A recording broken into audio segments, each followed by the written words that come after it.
The Shape of Water can be viewed through an ACIM lens as a story about projection, otherness, silence, repression, and the longing to return to unconditional joining beyond appearances.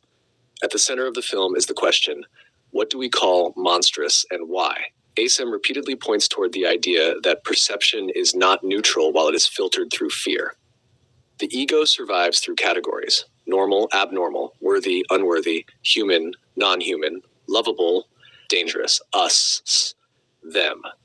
The creature in the movie becomes a screen for projection.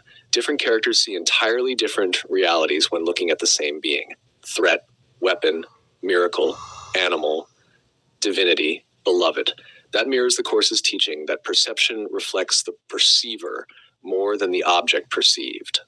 Elisa's silence is also symbolically important. She cannot speak verbally, yet she communicates more honestly than most of the normal-like characters around her. ACIM often points toward the limitations of language and conceptual identity.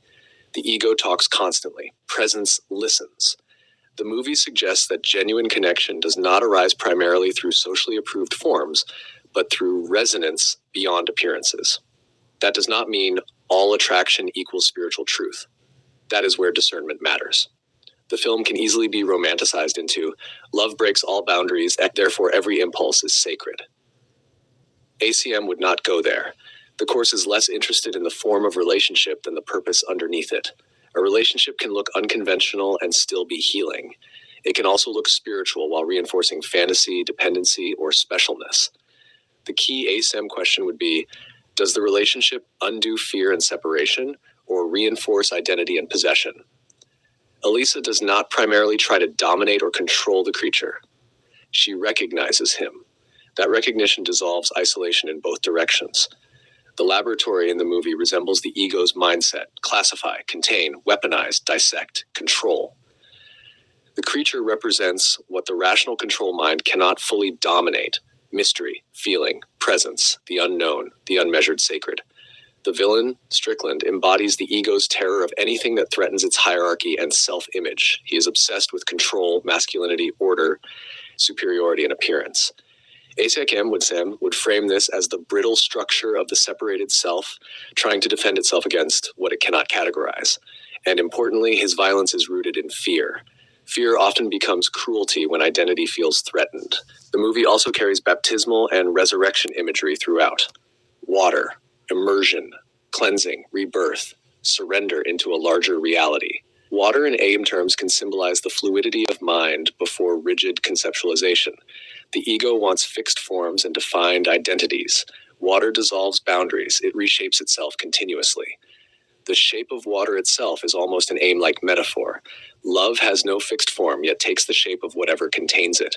Or more carefully, truth is formless, while perception gives temporary shapes to experience. One of the deeper themes in the film is the healing of exile. Nearly every major character is marginalized somehow: mute, aging, black, gay, foreign, non-human. The egoic world creates belonging through exclusion.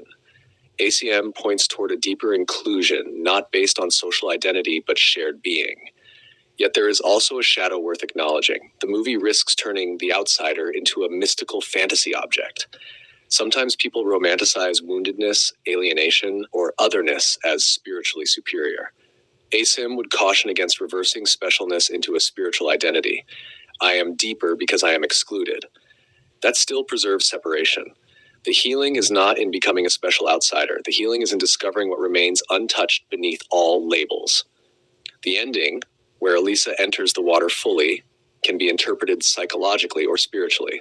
Surrender into love, death of old identity, transcendence of rigid self-concept, return to a more fluid state of being.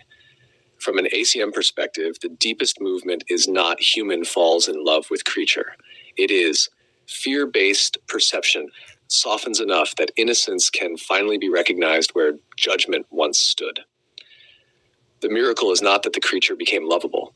The miracle is that the mind stopped demanding he first become acceptable before love was allowed.